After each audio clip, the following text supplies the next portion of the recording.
I pulled into my parents' driveway on Christmas Eve, my 6-year-old son asleep in the back seat, and saw my sister's minivan already parked out front. My stomach dropped. 2 weeks ago, my mother had called to tell me children weren't welcome at their annual Christmas party this year. She said they wanted an elegant, adult evening. I'd argued, explaining that my son was part of the family too, but she'd been firm. No children meant no children. So why was Katie's van here? I carried my sleeping boy to the front door and walked in without knocking. The house glowed with expensive decorations and the sound of Christmas music, and there, running through the living room, were my sister's 4 kids. I stood frozen in the entryway, my son stirring against my shoulder. Katie's children, ranging from 4 to 11 years old, were dressed in matching red and green outfits, laughing and chasing each other around the Christmas tree. My mother appeared from the kitchen, her face falling when she saw me. "Igor, what are you doing here?" she asked, her voice sharp. "I told you no children. Then what are they doing here?" I gestured toward my nieces and nephews. My son woke up fully now, looking around with confused eyes. My father emerged from the den, a glass of wine in his hand. "Your sister's children are well behaved," he said coldly. "They deserve to be here.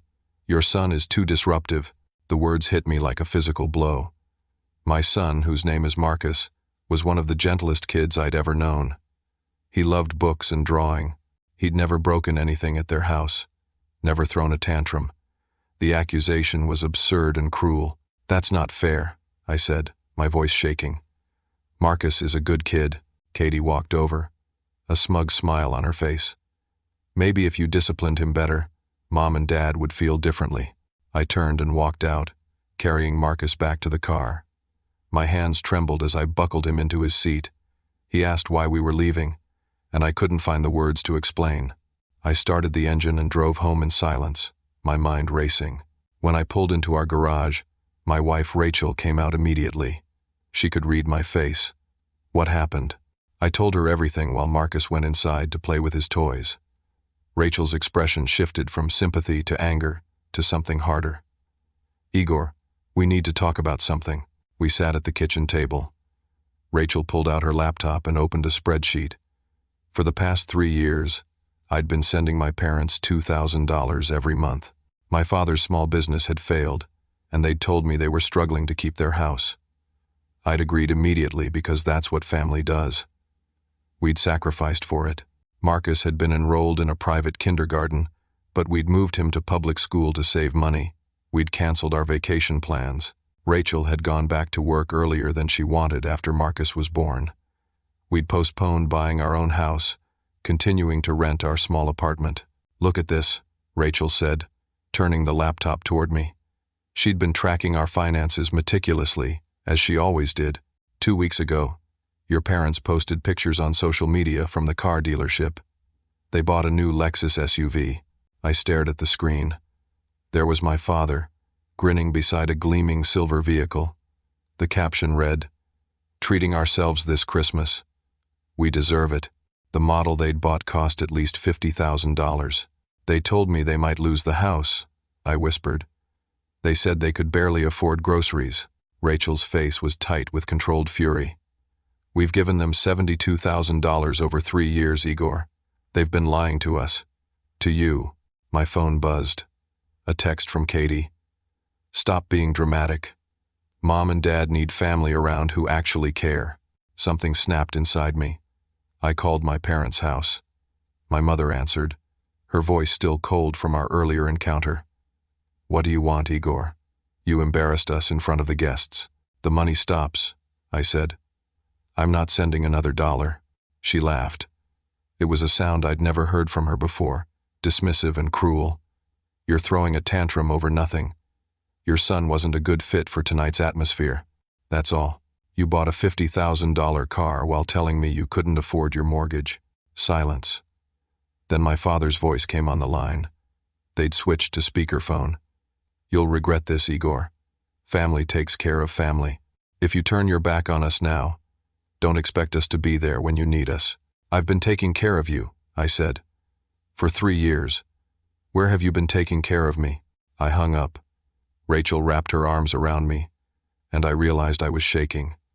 Marcus came into the kitchen, asking if he could have a snack. I looked at my son, at his innocent face, and felt a wave of shame that I'd let my parents treat him as less than Katie's children. That night, I couldn't sleep. I lay in bed thinking about every sacrifice we'd made. Every time we'd told Marcus we couldn't afford something he wanted. Every argument Rachel and I had about money. The stress that had worn on our marriage. And my parents had been taking vacations and buying luxury vehicles. The day after Christmas, my phone started ringing at 7 in the morning. My aunt called first. "Igor, how could you abandon your parents like this? They're terrified they'll lose their home." Before I could respond, she'd hung up. Then my uncle called. Then my cousins. One after another, my extended family contacted me with the same message. I was selfish. I was ungrateful. I was a terrible son. Katie had clearly gotten to all of them first, spinning her version of events. According to the story-making rounds, I'd shown up to an adults-only party with my poorly behaved child, made a scene when I was politely asked to respect the rules, and then vindictively cut off financial support to my elderly parents over a minor disagreement. No mention of the Lexus. No mention of Katie's 4 children being there. No mention of 3 years of sacrifice. My mother called that afternoon crying, "Igor, please. We're going to lose everything. The bank is threatening foreclosure. We need you. You just bought a $50,000 car," I said. "We needed reliable transportation," she sobbed. "Your father has doctor appointments. We can't drive an old car that might break down." It sounded almost reasonable the way she said it. I felt the familiar pull of guilt, the voice in my head that said, maybe I was overreacting.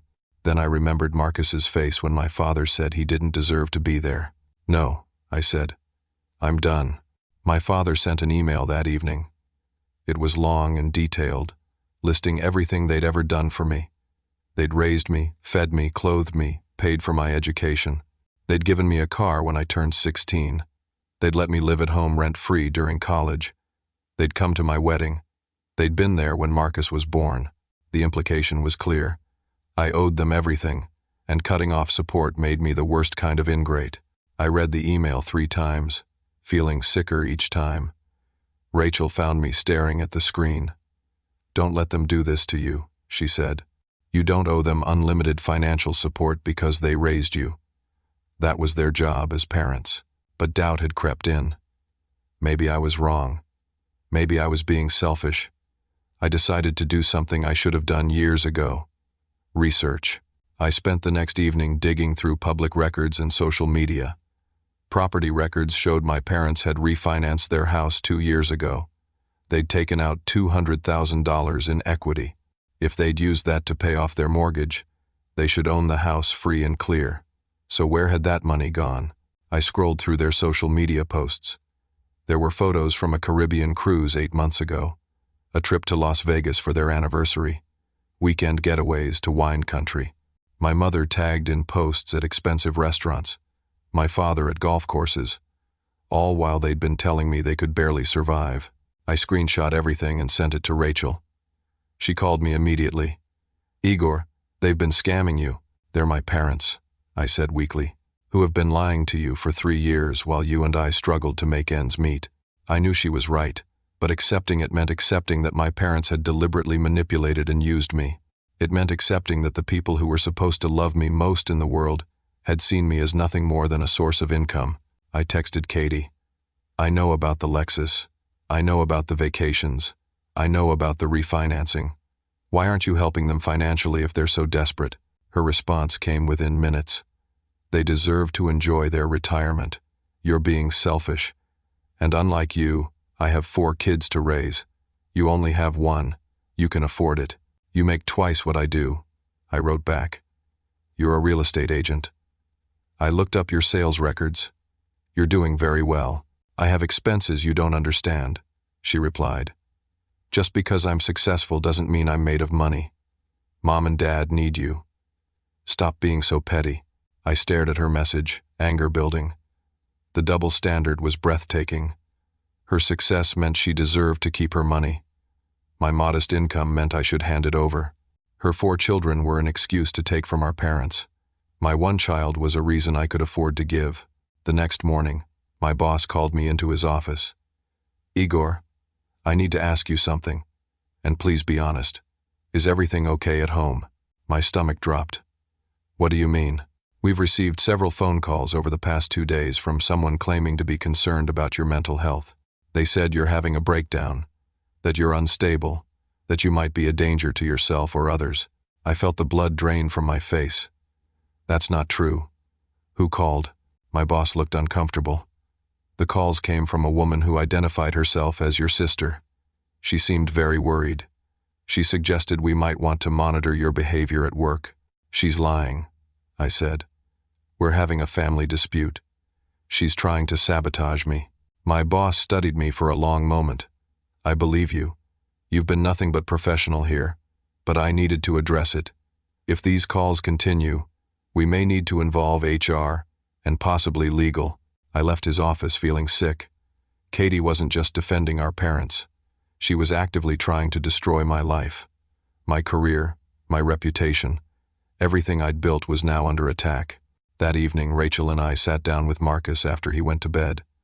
We talked for hours about what to do. The situation was escalating beyond anything we'd imagined. My family wasn't just angry. They were weaponizing every tool they had to force me back into compliance. "We need to protect ourselves," Rachel said. "This isn't going to stop unless we make it stop." I nodded, but I had no idea how. 1 week after the Christmas party, a certified letter arrived at our apartment. I signed for it with shaking hands. Inside was a letter from a law firm I'd never heard of, representing my parents. The letter accused me of elder financial abuse and breach of verbal contract. It claimed that I had promised to support my parents indefinitely, that they had relied on this promise to structure their retirement, and that my sudden withdrawal of support constituted actionable harm. They were demanding $60,000 in immediate back payments, plus the restoration of monthly support, plus legal fees. If I didn't comply within 30 days, they would file a lawsuit. I read the letter 3 times before I could process it. They were suing me. My own parents were taking me to court. Rachel read it over my shoulder. "This is insane. There was no contract. You were helping them voluntarily." "They saved my text messages," I said, pointing to an exhibit attached to the letter. There were screenshots of texts I'd sent 3 years ago. "I'll help you through this. You can count on me. Family takes care of family." The lawyer had taken my words of compassion and twisted them into evidence of a binding obligation. I called attorneys the next day. The first 2 couldn't take the case due to conflicts or scheduling. The third, a woman named Patricia, agreed to meet with me. Her consultation fee was $300. I paid it, knowing we couldn't afford not to have legal help. Patricia reviewed everything with a critical eye. "This is a frivolous lawsuit," she said finally. "But frivolous doesn't mean harmless. Defending against it will cost money. They know that. This is a pressure tactic." "How much will it cost?" I asked. "If we fight it all the way to trial?" $20,000 to $30,000. If we can get it dismissed early, maybe $5,000 to $10,000. Or you could settle. They'd probably accept $20,000 to make this go away. I felt trapped. Pay $20,000 to people who'd already taken $72,000 from me, or spend potentially more fighting them in court. Either way, we'd be buried in debt we couldn't afford. "I need to think about it," I said. Patricia nodded. "Think fast. The 30-day deadline is real. And Igor, document everything from this point forward. Every interaction, every conversation, every text message. If this goes to court, you'll need evidence." While I was dealing with the legal threat, Katie escalated on social media. She posted a long, emotional message about ungrateful children who abandon their parents in need. She didn't name me directly, but she tagged our entire extended family, including aunts, uncles, and cousins I hadn't spoken to in years. The post was a masterpiece of manipulation. She described elderly parents who'd given everything to their children, only to be cast aside when they needed help most. She talked about the pain of watching your parents suffer while their son lived comfortably. She included photos of our parents looking sad and aged. The post got hundreds of likes and shares within hours. My phone exploded with notifications. People from my church saw it. Neighbors saw it. Someone from Marcus's school saw it. and mentioned it to Rachel during pickup. The whisper network was alive and spreading poison. A neighbor stopped me in the parking lot of our apartment complex. "Is everything okay financially?" she asked with false concern. "I saw something online about family troubles." "We're fine," I said shortly. "If you need help, there are resources," she continued. "Food banks, assistance programs. No shame in asking." I realized Katie's post had made it look like I was the one struggling, the one leeching off my parents. The truth was completely inverted in the public eye. Marcus came home from school crying one day. A friend's mother had canceled their playdate, giving a vague excuse about scheduling conflicts. Marcus said the boy had told him his mom didn't want him playing with Marcus anymore.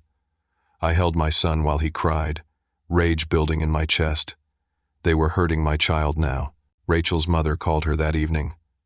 Someone had contacted her family with claims that I was financially abusing my parents. My mother-in-law, who'd always liked me, asked pointed questions about our finances and my character. Rachel defended me fiercely, but I could hear the doubt creeping into her voice as the call went on. That night, Rachel and I had our first real fight since this started. "I believe you," she said, "but my mother is asking questions I can't answer. Why did your parents refinance? And where did that money go? Can you prove they're lying?" "I'm working on it," I said. "Patricia hired an investigator, which costs more money we don't have," Rachel snapped. Then she stopped, pressed her hands to her face. "I'm sorry. I'm not angry at you. I'm angry at them. But Igor, this is affecting us. Our marriage, our son, our lives. We're drowning." She was right. Every attempt to fight back seemed to pull us deeper into chaos. I'd hired an attorney, which cost $3,000 as a retainer. Now we needed a private investigator, which would cost thousands more. I'd had to take out a personal loan to cover the legal fees, putting us further in debt. Meanwhile, my parents' lawsuit hung over us like a guillotine, and Katie's social media campaign was destroying my reputation in every community I belonged to. I lay awake that night staring at the ceiling, feeling like I was being crushed. My parents had started this by favoring Katie's children over Marcus. Now they were threatening to bankrupt me with a lawsuit, destroy my career with false reports to my employer, and alienate me from everyone I knew. And I was running out of options to stop them. 2 weeks after the Christmas party, Patricia called with news. "The investigator found something. You need to come to my office." I took a half-day off work and drove to her downtown office. Patricia had papers spread across her conference table. "The $200,000 your parents took out when they refinanced their house. It was transferred to an account in your sister's name." I stared at the bank records she showed me. Clear as day, a wire transfer of $195,000 from my parents' account to an account held by Katie. The remaining $5,000 had covered closing costs and fees. "Katie has the money?" I said slowly. "Had it," Patricia corrected. The investigator traced it further. She used it to cover business debts. Her real estate business is failing. Has been for 2 years. She owes back taxes. Has several judgments against her from clients who sued over mishandled transactions. She's been using your parents' equity to stay afloat. The picture became clear. Katie had convinced our parents to refinance and give her the money, promising she'd pay it back or that it was an investment in her business. When the money ran out, she'd encouraged them to extract monthly payments from me. I'd been funding Katie's failing business without knowing it. "My parents had to know," I said. "They gave her the money." "They were complicit," Patricia agreed. "But your sister orchestrated it. And Igor, there's more. The investigator found evidence that Katie has been embezzling from her clients. She's under investigation by the State Real Estate Licensing Board. If she loses her license, she loses everything. So she's disparity," I said. "Extremely. Which makes her dangerous. Desperate people do increasingly reckless things." I sat in silence, absorbing this. My sister had stolen nearly $200,000 from our parents, used it to prop up her failing business and cover her own fraud, and then convinced our parents to extract money from me to replace what she'd taken. And now she was fighting viciously to keep that scheme hidden. "What do I do?" I asked. "You could report this to the police," Patricia said. "This is fraud. Your sister could face criminal charges. Your parents could potentially be charged as accessories. They're still my family, I said weakly. Patricia's expression softened. I understand. But they're treating you like an ATM, not family. Think about it. In the meantime, this information is leverage. Your sister knows that if this comes out, she's finished. We can use that. I drove home feeling numb. I had the power to destroy my sister's career and possibly send her to prison. My parents could face charges too. Part of me wanted that revenge. A larger part of me felt sick at the thought. That evening, I called Katie. She answered on the third ring, her voice wary. What do you want? I know about the money, I said. The $200,000 Mom and Dad gave you. I know your business is failing. I know you're under investigation. Silence. Then, how did you find out? Does it matter? I have bank records, Katie. I have everything. She started crying. Igor, please. If this comes out, I'll lose my license. I'll lose my house. My husband will leave me. I'll lose my kids. You should have thought about that before you destroyed my life to cover up your fraud. I'll pay you back, she begged. Every dollar. I promise. Just give me time. Don't tell anyone. Please. You called my employer and said I was mentally unstable. You filed a false CPS report. You've been spreading lies about me all over social media. You tried to turn my own son's school against him. And now you want mercy? I was scared, she sobbed. I panicked. If you had kept paying Mom and Dad, none of this would have happened. They needed that money to replace what I borrowed. Borrowed, I repeated. You mean stole. It was going to be temporary, she said. My business was going to turn around. I was going to pay them back. But then the market crashed, and everything fell apart, and I got desperate. I almost felt sorry for her. Almost. Then I remembered Marcus crying because his playdate was canceled. I remembered my boss questioning my mental stability. I remembered the legal threat hanging over my head. I need to think about what to do, I said. Don't contact me again. Don't contact my wife. Don't post about me online. If you do any of that, I go straight to the police with everything I have. I hung up. Rachel had been listening. What are you going to do? I don't know, I admitted. Patricia says I should press charges. But they're my family. They stopped treating you like family a long time ago, Rachel said gently.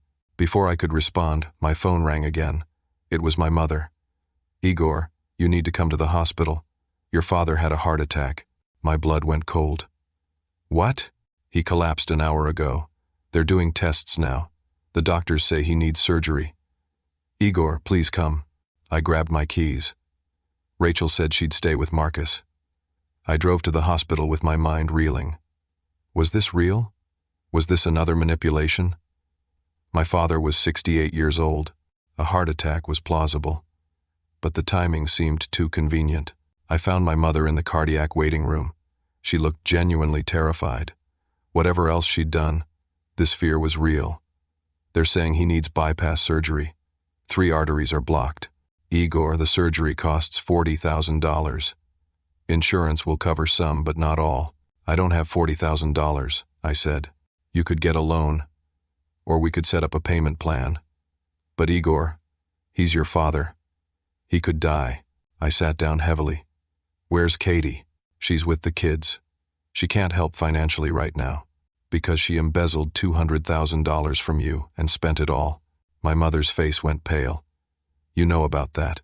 I know everything. The refinancing, the fraud, the lies, all of it. She looked down at her hands. We made mistakes. But your father is dying.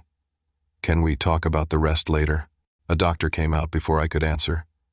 Mrs. Thompson, your husband is stable, but he does need surgery soon. We've scheduled it for the day after tomorrow. Do you have questions about the financial arrangements? My mother looked at me desperately.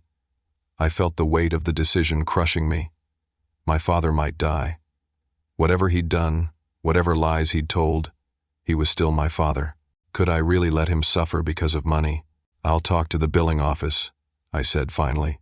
My mother grabbed my hand. Thank you. Igor, I'm sorry. For everything. I'll make this right. I'll drop the lawsuit. We'll admit what we did. Just please help him. I nodded, not trusting myself to speak. I went to find the billing office, my mind numb. But when I got there, I was told visiting hours were ending, and I'd need to come back tomorrow to discuss payment options. I drove home in a daze. Rachel was waiting up. How is he? He needs surgery. $40,000. Igor, we don't have that. The legal fees already maxed out our credit. I know, I said. But he's my father. The next morning, I woke to 15 missed calls. I checked my phone with dread. The calls were from my attorney, my mother, and several unknown numbers. I called Patricia first. Igor, your sister filed a restraining order against you last night. She claims you threatened her during your phone call, that you said you'd make her pay for what she's done. The judge granted a temporary order. You can't go within 500 feet of her or your parents' house. But my father is in the hospital, I said. The hospital isn't your parents' house, so you can visit him there. But Igor, this restraining order is a problem. It makes you look dangerous. If this goes to trial, they'll use it against you. I hung up and immediately called my mother. Did you know Katie was filing a restraining order? She's scared, my mother said. She thinks you're going to hurt her. I never threatened her. I told her I knew about the fraud. Igor, that felt like a threat to her. She's fragile right now. She's fragile? I couldn't believe what I was hearing. She's been destroying my life for 2 weeks and now she gets to play victim? Please calm down, my mother said. This stress is what caused your father's heart attack. The doctors said it was stress-related. This whole situation, the lawsuit, the fighting, it was too much for him. The guilt hit me like a truck. My father's heart attack was my fault. That's what she was saying. If I just kept paying, kept accepting the lies, kept being the good son, none of this would have happened. I have to go, I said, and hung up. I sat at the kitchen table with my head in my hands. Rachel came in, saw my face, and sat beside me. What happened now? I told her everything. The restraining order. My mother blaming me for my father's heart attack. The impossible situation I was in. They've trapped you, Rachel said quietly. If you help pay for the surgery, they win. If you don't, your father dies, and they blame you forever. Either way, you lose. She was right. I'd been backed into a corner with no good options. My family had systematically eliminated every path forward except surrender, and I was running out of strength to keep fighting. 3 weeks after the Christmas party, my father came through the bypass surgery successfully. The hospital arranged a payment plan for the portion insurance didn't cover. I'd agreed to pay $500 a month for the next 5 years, adding another financial burden to our already strained budget. My father would need months of recovery and cardiac rehabilitation. The costs would be ongoing. My mother called daily with updates, and each update came with a subtle reminder of how much they needed help, how difficult this was, how much easier it would be if I restored the monthly support. I felt like I was being slowly crushed. The legal threat still loomed. The restraining order made me look like a dangerous person in any official record. Katie's social media campaign continued. My reputation in every sphere of my life had been damaged. And now I was committed to years of medical payments. Rachel found me sitting in the dark one night after Marcus went to bed. "Talk to me," she said. "I don't know if I can keep doing this," I admitted. "Maybe I should just give them what they want. Pay them off. Make this stop. I could take out a second mortgage on a house we don't even own yet. Get a bigger loan, something, anything to make this nightmare end." "That's exactly what they want you to feel," Rachel said. "They want you so beaten down that you'll do anything for peace." "It's working," I said. "Rachel, this is destroying us. Marcus had another nightmare last night. You're stressed all the time. We're fighting about money constantly. My job is at risk. What if they call my boss again? What if I get fired? We could lose everything." She was quiet for a long moment. "I'm not leaving you," she finally said. "But you're right that something has to change. We can't keep living in this constant state of crisis." The next day brought a new nightmare. A social worker from Child Protective Services showed up at our apartment. Someone had filed a complaint alleging child neglect. The complaint claimed Marcus was being neglected due to the family's financial stress, that I was mentally unstable and potentially dangerous, that the home environment was chaotic and unsafe. The social worker, a tired-looking woman named Linda, interviewed both Rachel and me. She inspected our apartment, checked our refrigerator and cabinets, looked at Marcus's bedroom. She asked Marcus questions privately, which terrified me.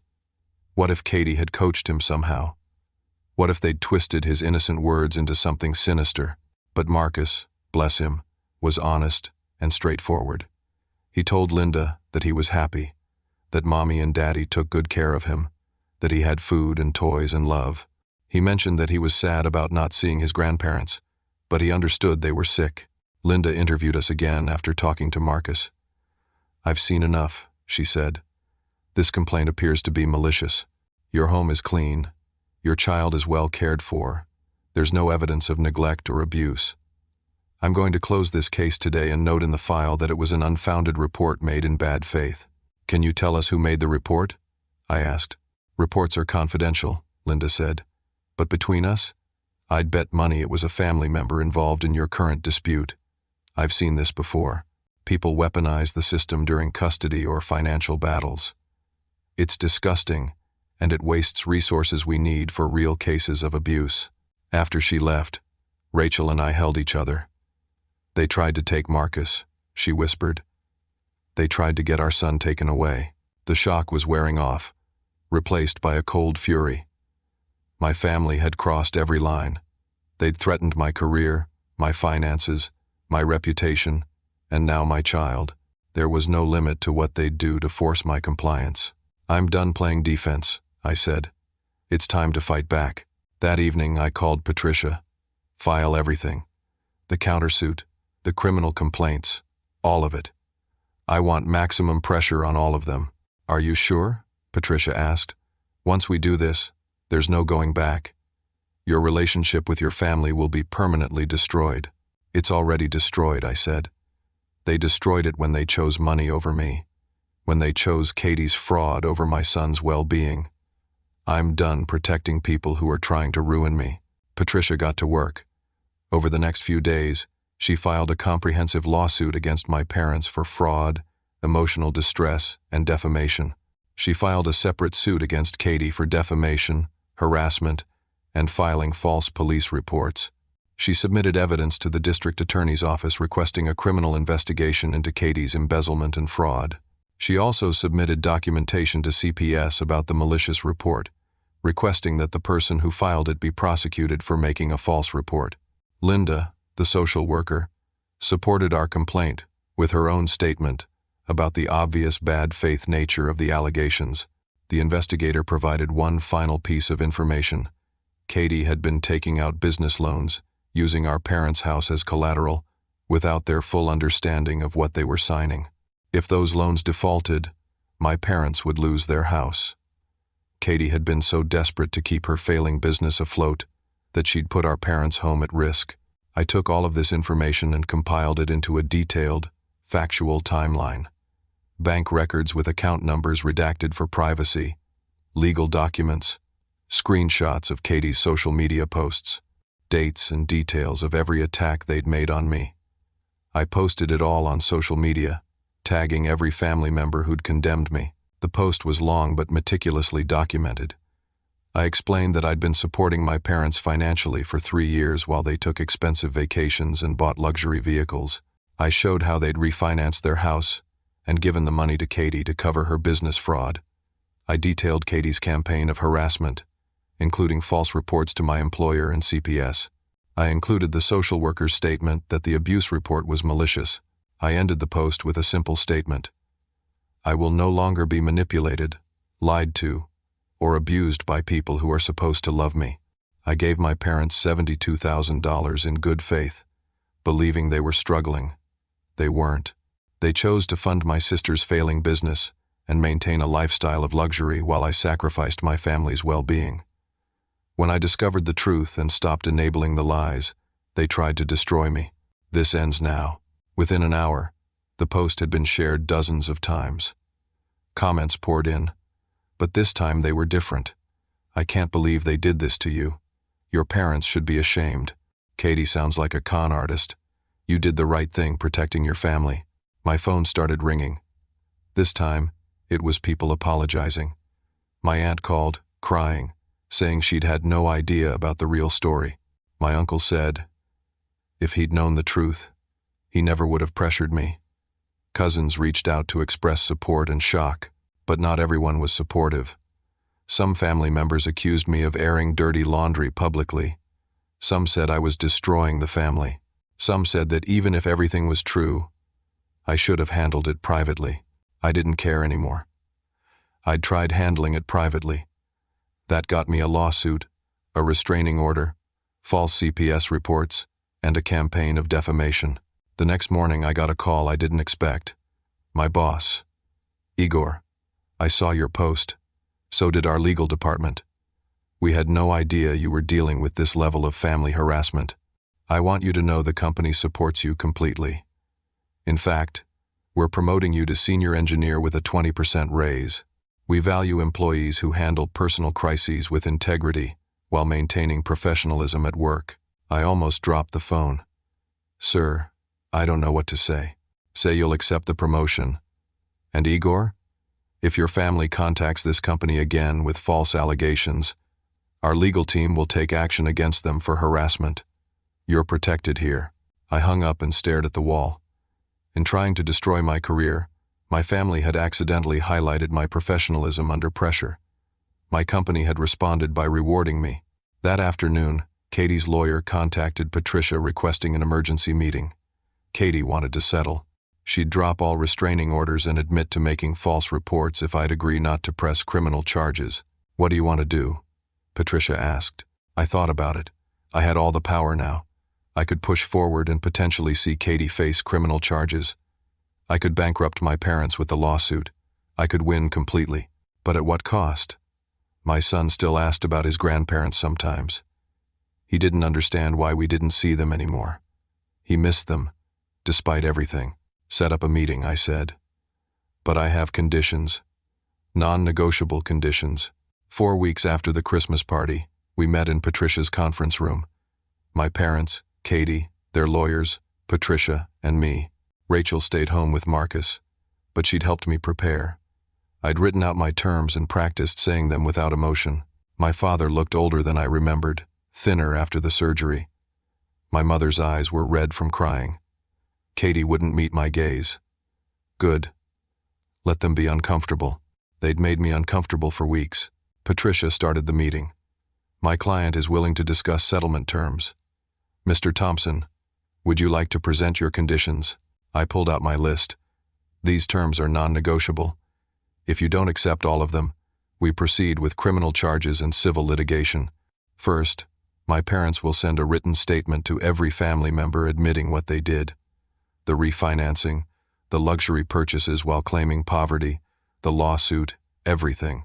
No excuses, no justifications, just facts. My mother started to speak. Patricia held up her hand. Let him finish. Second, my parents will pay me $50 a month for the rest of their lives.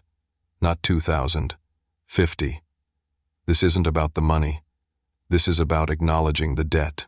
Third, if they want any relationship with Marcus, they attend family therapy. A real therapist, not their church counselor. They do the work to understand what they did wrong. Fourth, Katie issues a public apology on the same social media where she defamed me. She admits to making false reports to CPS and my employer. She admits her business was failing, and she took money from our parents. Fifth, all restraining orders are dropped with prejudice, meaning they can never be refiled. Sixth, if any of you ever manipulate me, lie to me, or attack me again, these settlement terms are void, and I immediately pursue all criminal and civil options with no further negotiation. Silence filled the room. Then my father spoke. That's all? That's all, I said. We accept, my mother said quickly. All of it. We'll do anything, Igor. We're so sorry. We got caught up in helping Katie, and we stopped seeing how we were hurting you. Your father's heart attack made us realize what's really important. Katie's lawyer whispered to her. She nodded. I accept too. I'll make the public apology. I'll admit everything. Igor, I'm sorry. I destroyed my own life and I tried to drag you down with me. You didn't deserve any of it. No, I agreed. I didn't. We signed the settlement documents. My parents' lawyer drew up the admission letter and they signed it. Patricia made copies for distribution to the family. Katie wrote out her apology post and I approved it before she posted it. Within an hour, the restraining order was officially vacated. My mother approached me as everyone was packing up. Can we see Marcus sometime? I miss my grandson. After therapy starts, I said. After you've shown me, this change is real.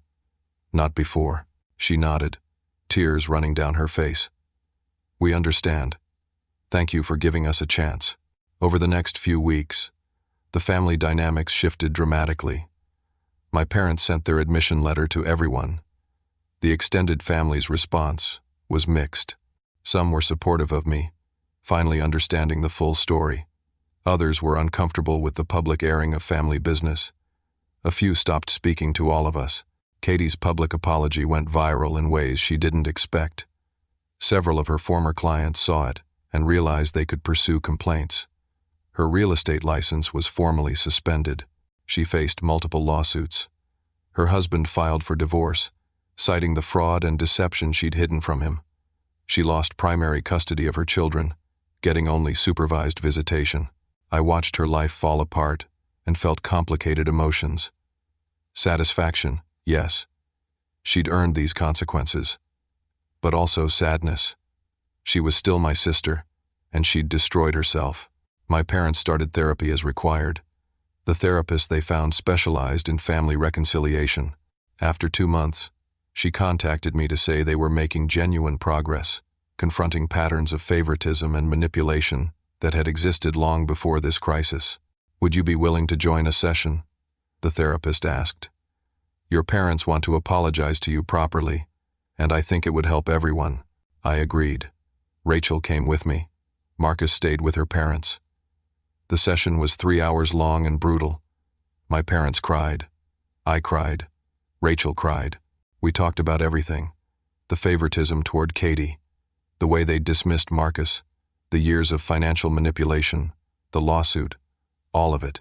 We convinced ourselves we weren't really hurting you, my father said. Katie told us you made good money, that you could afford it. She said you were being dramatic about your financial struggles. We believed her because it was easier than admitting we were taking advantage of you. You have to take responsibility for your own choices, the therapist said gently. Katie may have influenced you, but you made the decision to accept money from Igor while spending lavishly on yourselves. You're right, my mother said. We did. We were selfish, and we convinced ourselves it was okay, because we're your parents. We raised you, so you owed us. But parents don't get to collect on raising their children. That was our job, our responsibility. We had no right to treat you like a retirement fund. It was the first real accountability I'd heard from them. Not excuses, not justifications, just acknowledgement. I want Marcus to have grandparents, I said finally. But they need to be grandparents who treat him as well as they treat Katie's kids. They need to be people I can trust, not to manipulate him or use him. Can you be those people? We're trying, my father said. We're really trying. We know it will take time to rebuild trust. We're willing to do the work. We agreed to supervised visits. Once a week, my parents could see Marcus at our apartment for an hour. Rachel or I would be present at all times. If they tried any manipulation, any guilt-tripping, any favoritism, the visits would stop immediately. The first visit was awkward. My parents brought a small toy for Marcus and apologized for missing his birthday. They asked about school, listened to him talk about his latest drawing project, played a board game with him. They were tentative, careful, clearly trying hard to do better. Marcus was happy to see them. Whatever pain they'd caused me, he was innocent. He loved his grandparents and had missed them. Watching him laugh at my father's silly jokes, I felt a painful hope that maybe this could work. My career flourished. The promotion came with new responsibilities and challenges that energized me. My co-workers, who'd heard about the family situation through various channels, were supportive. A few shared their own stories of family financial manipulation. I realized this wasn't rare. Plenty of people struggled with relatives who saw them as ATMs rather than people. I started speaking up more at work about family leave policies and mental health support. My boss appreciated it, said it showed leadership qualities. Within 6 months, I was leading a team of 5 engineers and being considered for management training. Rachel and I used the raise to finally start saving for a house. We kept the $50 monthly payments from my parents in a separate account, untouched. It wasn't about the money. It was about the acknowledgement, the symbol of changed relationship dynamics. Katie's situation continued to deteriorate. Her business formally closed. She declared bankruptcy. She lost her house and moved into a small apartment. Her ex-husband had primary custody of their 4 children, and she saw them only on weekends under supervision after some concerning behavior during the divorce. She called me once, months after the settlement. "Igor, I need to borrow money. Not from Mom and Dad. From you. Please. I'm drowning." "No," I said simply. "I'm your sister. You tried to destroy my life. You filed false reports about me. You tried to get my son taken away. You weaponized every tool you could against me. And now you want me to give you money? I'm desperate," she said. "I have nothing left. You made your choices, Katie. You committed fraud. You lied to everyone. You hurt people. These are the consequences. I hope you learn from them and become a better person. But I'm not rescuing you." I hung up. Rachel, who'd been listening, hugged me. "That must have been hard." "It was," I admitted, "but necessary. She'll never learn if people keep enabling her." A year after the Christmas party, we had a very different holiday. Rachel, Marcus, and I hosted Christmas dinner at our new house. We'd finally saved enough for a down payment and bought a small 3-bedroom home in a good school district. My parents came to dinner. They'd been consistent with therapy, and the supervised visits had gradually become unsupervised as they proved themselves trustworthy. They brought modest gifts for Marcus and didn't ask for anything in return. They complimented our home without any passive-aggressive comments about how we could afford it. They helped clean up after dinner without being asked. Katie wasn't there. She was spending Christmas with her children at her ex-husband's house, part of their custody arrangement. I'd sent her a card, a small olive branch, but I wasn't ready for more than that. Maybe someday, but not yet. As I looked around the dinner table at my little family, at my parents making genuine efforts to be better, at Marcus chattering happily about his school play, I felt something I hadn't felt in a long time: peace. The battle had been brutal. It had cost me financially, emotionally, and relationally. But I'd survived it, more than survived. I'd set boundaries, demanded respect, and refused to be manipulated. I'd protected my wife and son. I'd built a life that wasn't defined by other people's dysfunction. 6 months later, in June, I stood in my backyard watching Marcus play on his new swing set. Rachel came out with lemonade and sat beside me on our patio. "Your mom called," she said. "She wants to know if they can take Marcus to the zoo next Saturday." I considered it. "What do you think?" "I think they've been doing the work," Rachel said. "The therapy sessions we've attended together have been genuine. They're different people than they were a year ago, or maybe they're becoming who they should have been all along." "Unsupervised for a whole day?" I asked. "We could do a trial run. A few hours at the zoo. See how it goes." I nodded. We'd been gradually expanding their time with Marcus, testing the boundaries, watching for any signs of the old manipulation. So far, they'd been consistent. The $50 monthly payments arrived on time every month. They attended their therapy sessions faithfully. They respected our rules about not discussing money or family drama around Marcus. They treated him with the same affection and attention they'd once reserved only for Katie's children. My father's health had stabilized with cardiac rehab and medication. He'd sold the Lexus and bought a used sedan, using the difference to pay down some of their actual debts. They'd downsized their lifestyle significantly. No more expensive vacations or lavish spending. Whether this was forced by financial reality or genuine change, I didn't know. But the results were positive either way. "Okay," I said. "Let's try the zoo. But Marcus needs to know he can call us any time if he feels uncomfortable or if something seems wrong." Rachel smiled. We've raised a smart kid. He'll tell us if anything's off. The following Saturday, my parents picked up Marcus early. They'd planned the whole day. The zoo, lunch at his favorite restaurant, maybe ice cream after.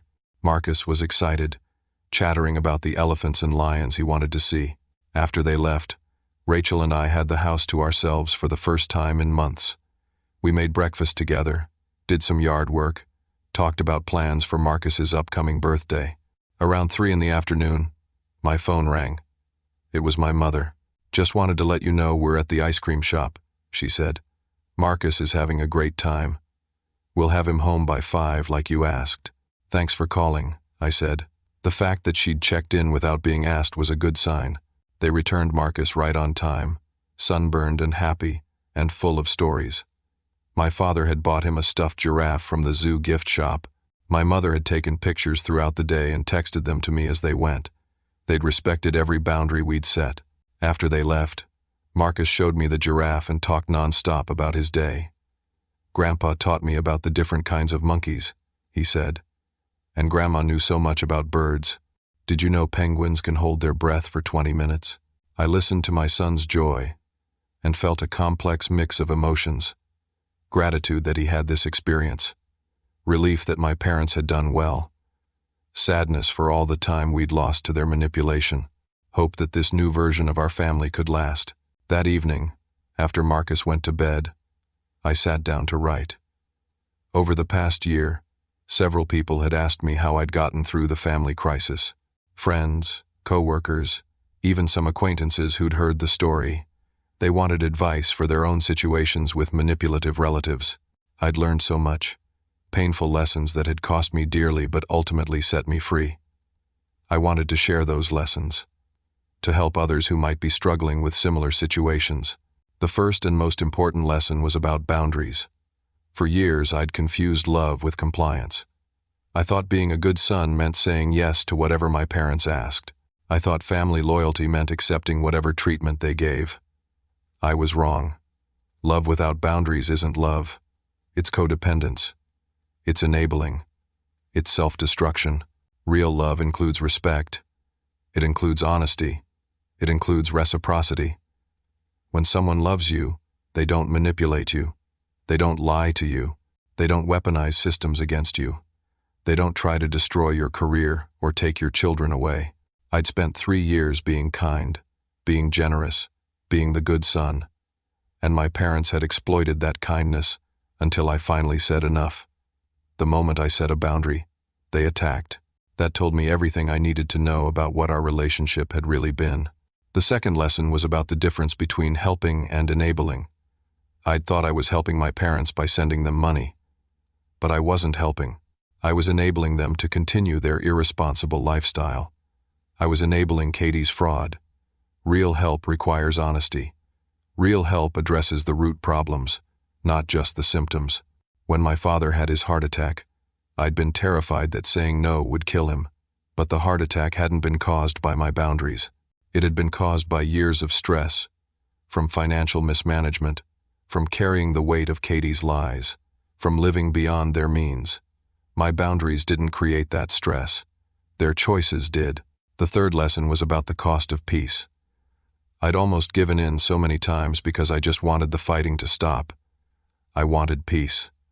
But peace bought with surrender isn't real peace. It's just postponing the inevitable explosion. Real peace comes from addressing problems honestly, from refusing to accept unacceptable behavior, from standing firm even when it's hard. The legal battle, the public social media post, the confrontations had all been painful, but they'd been necessary. Sometimes you can't negotiate with people who are determined to exploit you.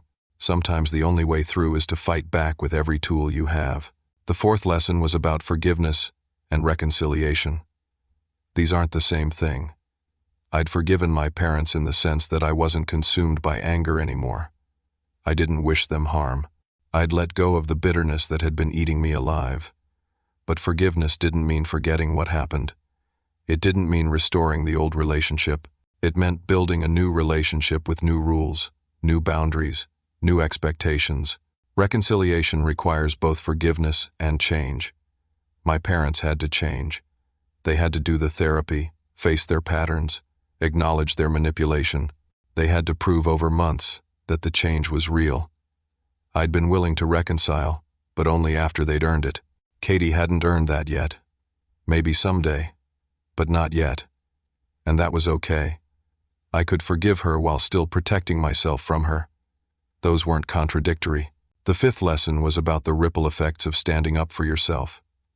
When I'd first cut off the money, I'd felt selfish. My entire family had told me I was selfish, but standing up for myself had ultimately helped everyone. My parents were forced to face their financial irresponsibility and get it under control. Katie faced consequences for her fraud. Marcus learned what healthy boundaries look like. Rachel saw that I would prioritize our family over my extended family's dysfunction. Sometimes the kindest thing you can do is refuse to participate in someone else's dysfunction. Sometimes saying no is an act of love, even when it doesn't feel like it. I thought about the Christmas party that had started all of this. My parents telling me Marcus wasn't welcome while Katie's 4 children ran through the house. That moment of favoritism, of cruelty, had been the catalyst that changed everything. If they'd just treated Marcus with basic respect, I might have continued sending money indefinitely, never discovering the fraud, never setting boundaries. In a strange way, their cruelty had been a gift. It had forced me to see what the relationship really was. It had given me the push I needed to investigate and discover the truth. It had made me strong enough to fight back. Now, a year and a half later, I had a new house, a promotion at work, a stronger marriage, and a relationship with my parents that was healthier than it had ever been. Not closer necessarily, but healthier. Built on honesty instead of obligation. Based on mutual respect instead of manipulation. Marcus had grandparents who actually showed up for him now. They came to his school plays. They attended his soccer games. They remembered his birthday without being reminded. They asked about his interests and listened to his answers. They'd become the grandparents they should have been all along. Katie remained the complicated piece. Her children, my nieces and nephews, were innocent in all of this. I missed them, but maintaining a relationship with them meant dealing with Katie, and I wasn't ready for that. Maybe when they were older, when they could have relationships with me independent of their mother. For now, I sent birthday cards and kept the door open for the future. I finished writing and saved the document. Someday I might share it more widely, maybe as an article or blog post. For now, it was enough to have clarified my thoughts, to understand the journey I'd been on. Rachel came into my office and read over my shoulder. "This is good," she said. "You should share it. I bet a lot of people need to hear this." "Maybe," I said. "The main thing is we survived it. We came through the other side." "More than survived," Rachel said. "We're thriving. Look at what you've built, Igor. A career you love, a home we own, a son who's happy and healthy, boundaries that protect us. You did that. You fought for it, and won." She was right. I had won. Not by destroying my family, though I'd had the power to do that. I'd won by refusing to be destroyed. I'd won by demanding respect and being willing to walk away if I didn't get it. I'd won by protecting my wife and son above all else. The greatest victory wasn't the settlement or the promotion or the new house. The greatest victory was the self-respect I'd reclaimed. For years, I'd been taught that good sons sacrifice themselves for their parents. That family always comes first, no matter what they do to you. That you owe your parents everything because they raised you. I'd learned those teachings were wrong. I didn't owe my parents my financial security. I didn't owe them my dignity. I didn't owe them my son's well-being. I owed them respect, which I'd given. I owed them basic human kindness, which I'd given. But I didn't owe them unlimited access to exploit me. Setting boundaries isn't selfish. It's self-preservation. And you can't pour from an empty cup. I'd almost emptied myself completely trying to fill my parents' cup. Now I was learning to keep my cup full first. So I had something to give to the people who truly deserved it. My wife, my son, and yes, my parents. But only in healthy, sustainable ways. As summer turned to fall, our new normal solidified. Monthly dinners with my parents became a tradition. Marcus stayed overnight at their house occasionally. and they followed all our rules about bedtime and screen time.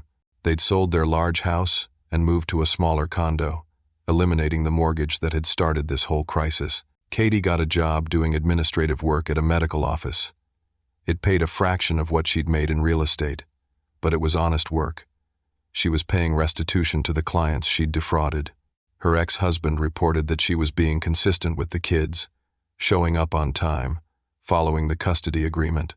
Small steps, but steps in the right direction. I thought about reaching out to her around Thanksgiving, but something held me back. Maybe it was still too soon. Maybe I needed more time to trust that her changes were real. Or maybe I was just protecting myself from someone who'd hurt me too deeply. Whatever the reason, I let the impulse pass.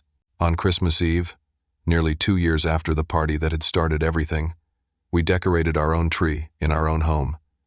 My parents came over for a quiet evening. We drank hot chocolate, watched Marcus open one present as was our tradition, and played board games. Katie wasn't there, but this time it was my choice, not theirs. "Thank you for giving us another chance," my mother said as they were leaving. "We don't deserve it, but we're grateful." "You're doing the work," I said. "That's what matters." After they left, Rachel and I sat by the tree, Marcus asleep upstairs, and reflected on how far we'd come. 2 years ago, I'd walked into my parents' house and discovered a betrayal that had nearly destroyed me. Tonight, I sat in my own home, secure in my own life, with boundaries firmly in place and self-respect intact. The journey had been brutal. I'd lost sleep, lost money, lost the illusion of a loving extended family. But I'd gained something more valuable, the knowledge that I could stand up for myself, that I could fight back against manipulation, that I could protect the people I loved and build the life I wanted. And that knowledge, that strength, was worth everything it had cost me. Now I want to ask you something. Have you ever been in a situation where family took advantage of your kindness, where you had to choose between keeping the peace and standing up for yourself? How did you handle it? What would you do differently if you could go back? Leave your thoughts in the comments below. Your story might help someone else who's struggling with the same decision I faced. And if this story resonated with you, if it helped you think about your own boundaries or gave you courage to stand up for yourself, please hit the like button and subscribe to hear more stories about real people facing real challenges. Share this with someone who might need to hear it, someone who's being manipulated by family and doesn't know how to break free. Sometimes we all need a reminder that it's okay to say no, even to the people we love. Thank you for listening to my story. I hope it brought you some insight, some comfort, or at least the knowledge that you're not alone if you're fighting similar battles. Take care of yourselves, protect your peace, and remember that family is supposed to lift you up, not tear you down. Until next time, be well.